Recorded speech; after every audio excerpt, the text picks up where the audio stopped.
عنوان مجھے شرک کے ذریعے سے ایک اہم چیز سمجھانا ہے، وہ یہ ہے ظلم۔ ظلم کس کو کہتے ہیں؟ میں نے شرک کو اسی لیے شروع میں ذکر کیا، یہ شرک کرنا بھی اپنے آپ پر ظلم کرنا ہے۔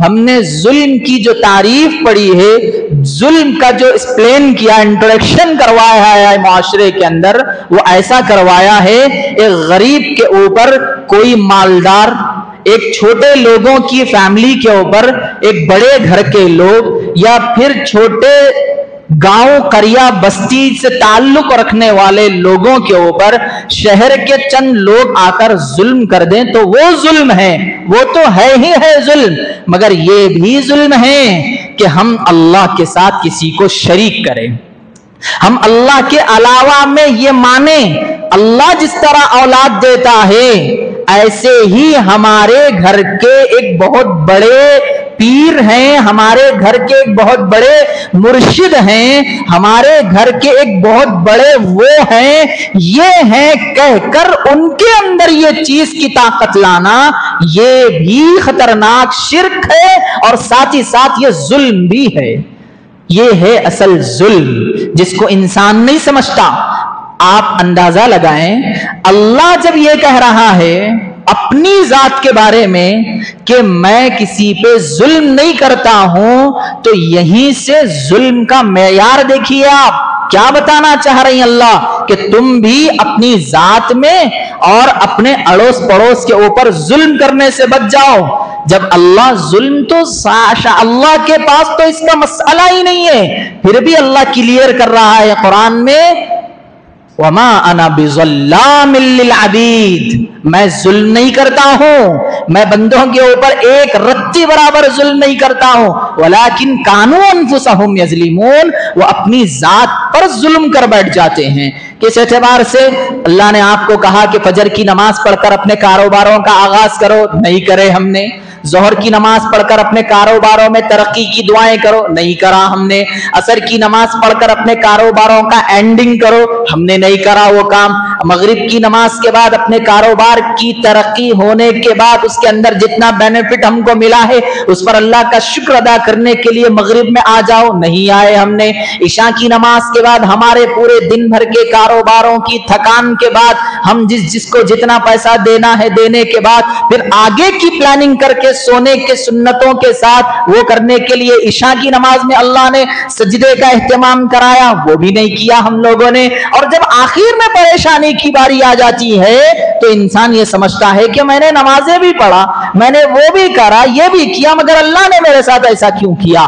میرے عزیز دوستو بزرگوں، جیسا کرنا تھا میں نے شروع میں بتا دیا، شرک کی تعریف میں یہ چھوٹا شرک ہے۔ کروڑ نمازیں بھی اگر بندہ کعبۃ اللہ کے اندر بیٹھ کر پڑھے، اس کے دل میں یہ ہے کہ مجھ جیسی عبادت کوئی نہیں کر رہا ہے، یا پھر میں تو اتنے حج کر لیا، میں اتنا وہ کر لیا، معاشرے کے اندر ایک الگ رعب جمانے کے لیے ساری چیزیں کرتا ہے، تو خدا کہتا ہے کہ تمہارے یہ حج کی نہ قبول ہے، نہ ہی تمہارا یہ عمرہ، نہ ہی نمازیں، نہ کچھ نہیں کیا نہیں۔ اسی لیے میرے عزیز دوستو بزرگوں، آج جو عنوان ہے شرک اور ظلم کے درمیان کا ہے، وہ یہ ہے کہ بنیادی چیز آج جمعہ کی نماز کے بعد ہم 2 رکعت نماز کا اہتمام کر کر اپنے گرہبان میں جھانکیں کہ کہیں میں اللہ کے ساتھ شرک تو نہیں کر رہا ہوں، کہیں میں اللہ کے ساتھ کسی اور چیز کو تو نہیں شامل کر رہا ہوں۔ میرے عزیز دوستو بزرگوں، ہندوستان کے اندر بسنے والے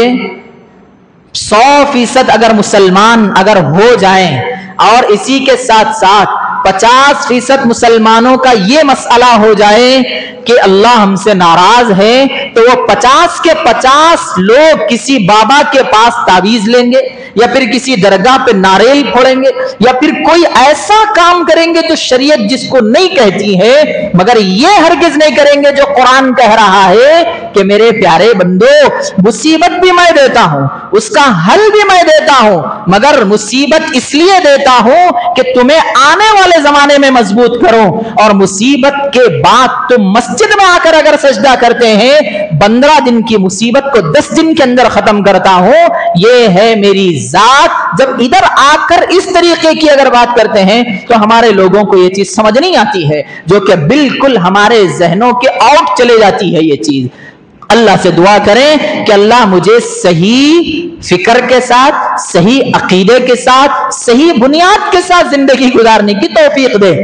میں آپ حضرات جو یہاں پر سفید داڑھی والے حضرات بیٹھے ہوئے ہیں، یہ ہمارے ماں باپ کا نتیجہ تھا، یہ آپ کے والدین کا نتیجہ تھا، جنہوں نے آپ حضرات کو بہترین طریقے سے تعلیم سے منور کیا اور ایک اکیلے اللہ کی دعوت کو دل میں بسایا، ہاتھ پکڑ کر مسجد کو لایا۔ تو پھر آپ حضرات نے ہماری اچھی تربیت کی، مدارس میں ڈالا، مساجدوں کے اندر ہمیں جوائن کروایا، پھر اس کے بعد ہم ایک اچھے انسان بننے کی کوشش کیے۔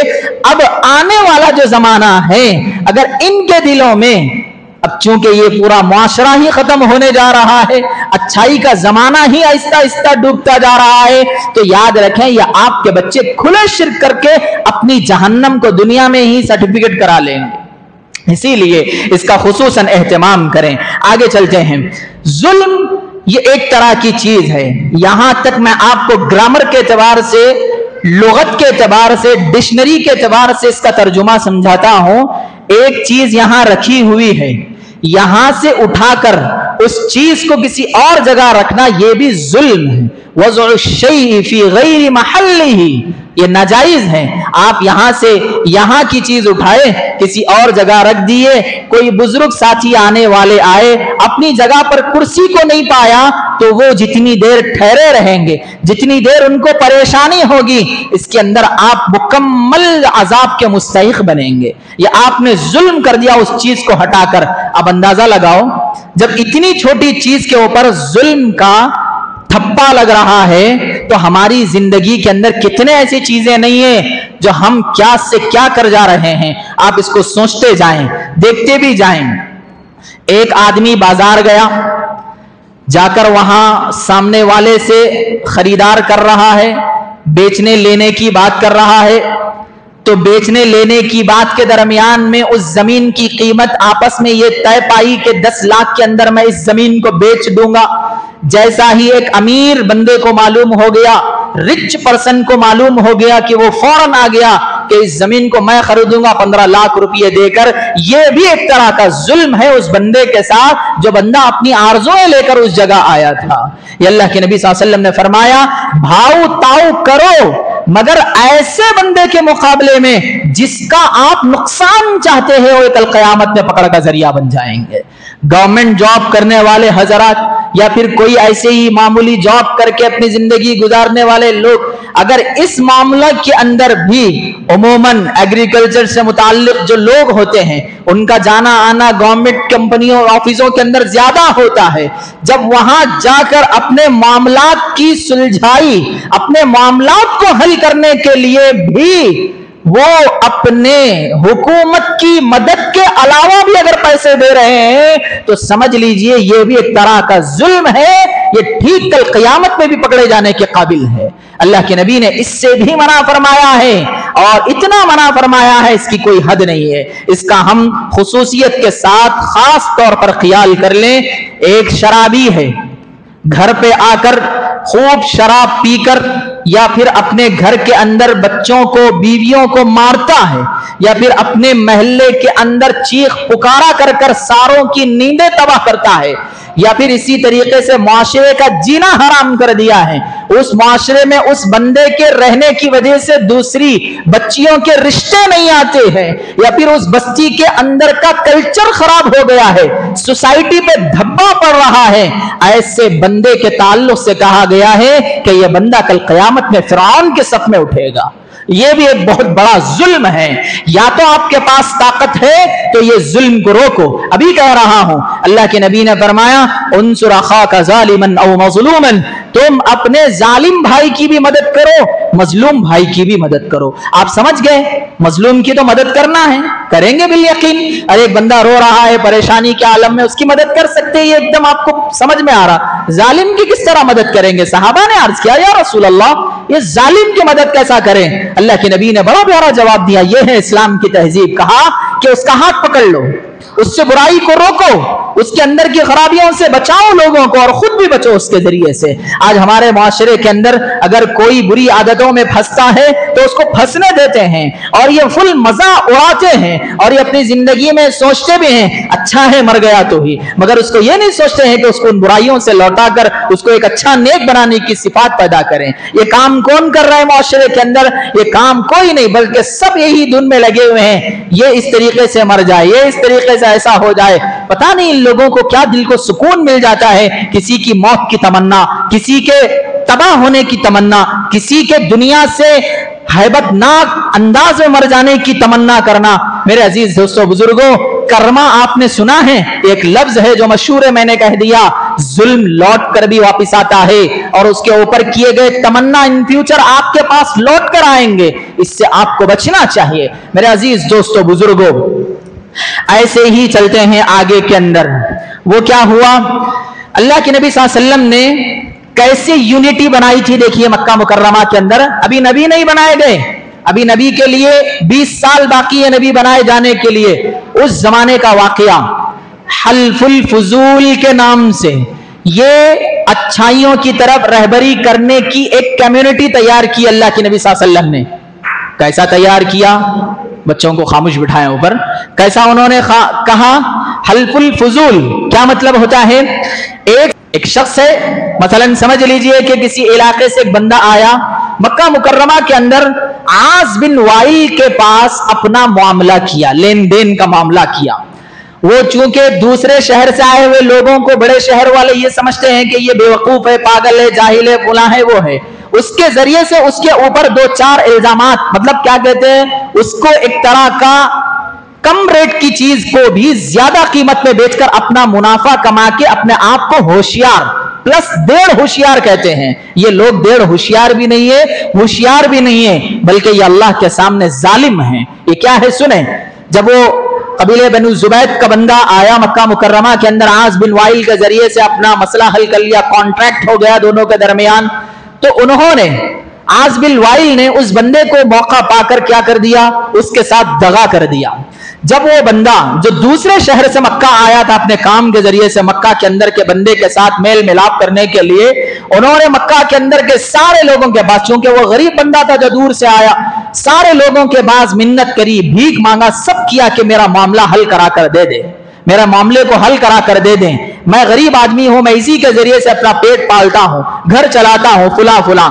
میرے عزیز دوستو بزرگوں، کوئی نے نہیں سنا ان کی بات، مگر جس وقت انہوں نے ایک بندے کے گھر پہ پہنچا اور یہ عرض کی کہ مجھے اس کا معاملہ حل چاہیے، پھر اللہ کے نبی صلی اللہ علیہ وسلم فوراً ایک طرح کی آپس میں محبتوں کا، الفتوں کا، نبی بنائے جانے سے پہلے ہی کتنی پیاری چیزیں نبی صلی اللہ علیہ وسلم نے پھیلائی تھی مکہ کے اندر، سب کو بٹھایا۔ پھر اس کے بعد چونکہ یہ عاص بن وائل کے پاس جو انہوں نے بڑا کام کیا تھا، وہ بہت بڑا آدمی مانا جاتا تھا مکہ کے اندر، جب انہوں نے سوچا کہ کتنا کی بڑا کیوں آدمی نہ ہو، بلکہ جب ظلم کو روکنے کی بات آتی ہے تو اللہ کی مدد شامل حال ہو جاتی ہے۔